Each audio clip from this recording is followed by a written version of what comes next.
Ladies and gentlemen, hey, hi, how you doing? Welcome back to the channel. Thank you so much for stopping by. We just talked about it earlier on this week saying, man, there's a lot of time between now and season 2 for Call of Duty where we may not see anything significant happen unless we see some surprise updates here and there. And lo and behold, today we ended up seeing a new surprise update drop for Black Ops 6, primarily focused around multiplayer and zombies, where Treyarch actually admits to several mistakes that they made. They talk about how they're reverting some changes and several other things like that. So we do have our patch notes.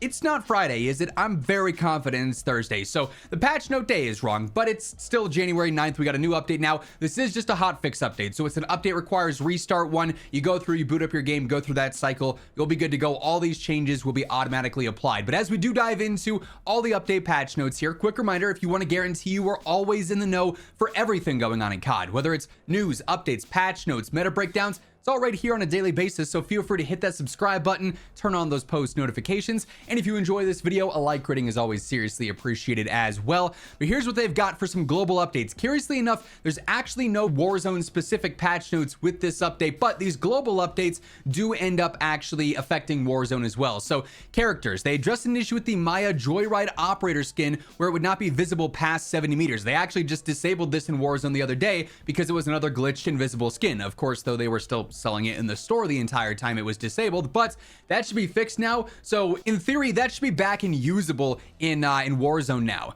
They also addressed some visual issues with the events tab, and then with audio, they addressed an issue where audio is not playing for event milestone banners in game. That's not the audio update I wanted to see, but it's an update nonetheless.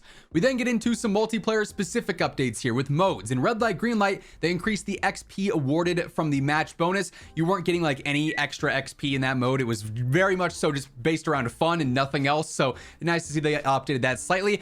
And of course, as always, we've got the various stability fixes where they don't detail anything. So who knows what this actually fixes in terms of stability. The entire game seems largely unstable in various different ways. So it might fix some of those, it might not. I really, again, I've said this so many times this year, wish we got some specifics on this stuff just to know, are certain things that are, you know, universally bugged getting fixed here? Are very specific stability issues getting fixed? What's going on with that? Nonetheless, we have new stability fixes there. Then we get to the zombies patch notes, but this is really where Treyarch gets real with us for a second here, and they actually basically go through and apologize. They say, hey everyone, let's talk about those changes from January 3rd.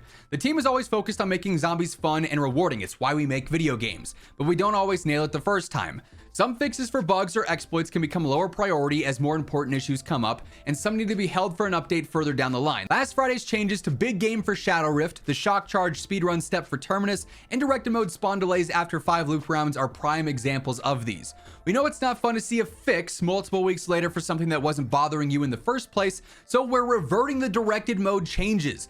That's a huge update. It basically made it so that direct mode just wasn't worth it for camo grinding, or basically took out the whole purpose of what it was efficient at, you know? We're also giving Shadow Rift 4 new buffs and scheduling a fix to allow speedrunners to safely use shock charge tactics in Terminus again. The first 2 are live now, with the speedrun fix needing some extra testing before it goes live, so that'll be coming in a future update, maybe in another one of these surprise updates in a few days, or later on with season 2 towards the end of the month. Thanks to everyone for the reports of visual effects not showing properly in Citadel and crashes that can happen when you're using a sword that's active with Void Sheath Augment. The team produced fixes for these bugs shortly after they popped up, and they're live today. So nice to actually get some communication here saying, hey, we get it. We messed up. We're going to revert some stuff. I actually really like them walking that back. I really wish we saw this across the board in Warzone for several updates, and really from Activision as a whole, from the top down. Treyarch taking accountability here. It's nice to see.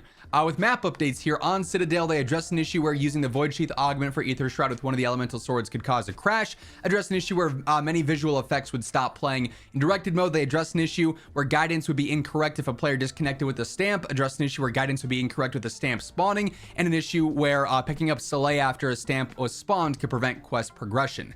In directed mode, they removed the extended times between rounds and the delay between spawning zombies after 5 looped rounds at the round cap. So in theory here, directed mode should be much more streamlined again for grinding out camos or doing whatever it is you're trying to do in that mode, whether it be ranking up guns or whatever the case is there. So nice to see that that's back for that. With ammo mods, Shadow Rift activation rates, normal enemy activation rate increased, special enemy activation rate increased, enemy activation rate with big game augment increased as well. Cooldown timer was was decreased. The big game augment for Shadow Rift was never intended to one-shot elites, but we know it worked like that for months, and we heard you about those latest changes taking too much away from it. So we've added 4 buffs to make it more active frequently, including a 25% cooldown reduction to keep it powerful and fun to use. I like that they're focusing on the fun here. That's a W. LTM highlights and adjustments. Deadlight Greenlight added Liberty Falls to the map selection now, so that'll be available. Increased round cap to 20 before exfil, so the game doesn't end after 10 rounds. With the launch of Deadlight Greenlight, we wanted to ease players into the LTM with a single map and a 10-round cap to make sure the majority of players had the chance to be successful without feeling they needed gobblegums to survive. Basically, a bite-sized experience that's not too punishing. Looks like we were too easy and it was over for a lot of you too soon. Starting today, we've added Liberty Falls to the map selection, and we've extended the round cap to 20. After that, we'll plan week 3's round cap extension based on how crazy the community wants the challenge to get. So we're going to see another update to this at some point in the future, ideally sometime next week, maybe Thursday or Friday. We'll have to keep a lookout for that. Obviously, as we see new updates in the coming days, I'll be sure to keep you guys in the loop. They also actually went into some detail here with these stability fixes. This is what I want to see for that global stuff and the multiplayer stuff and the Warzone ones as well. Various stability fixes, of course.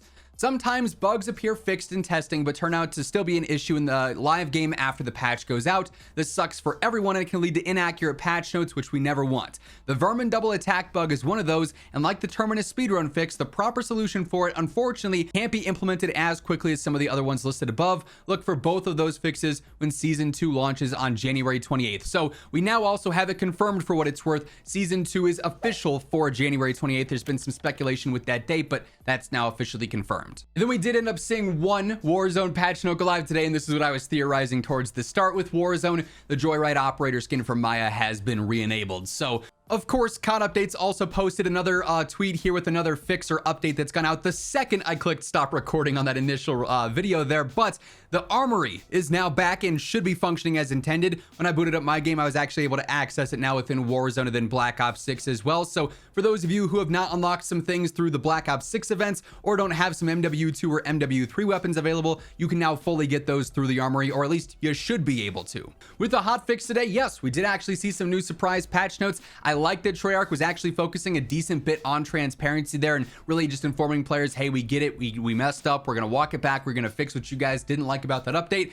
I hope that's a trend that continues. Like I said, not only just for zombies here from Treyarch, but also through everything, with the multiplayer changes, with Warzone changes, with the integration, and ideally Activision, who's obviously behind a lot of these things this year that are prominent issues, like the servers and the anti-cheat and stuff like that. Those are Activision decisions, Activision's responsibility, and they're pretty much quiet about that stuff, radio silence at all times. And instead we just get constant posts of, hey, new bundle here, spend our money here with this premium event, this, that, and whatever else. So nice to see that this is one of the first patch notes that we have this year, outside of course, the January 3rd update, which most of this is walking back. But that being said, that is effectively everything that changed in today's surprise update patch notes. That's going to wrap things up. If you enjoyed the video, be sure to drop a like on it. And of course, if you're new here, you want to guarantee that every single day you are in the know for all things going on in COD, feel free to hit that subscribe button, turn on those post notifications, and of course, join us on the road to 1 million subscribers. But once again, thank you so much for tuning in, and until next time, take it easy,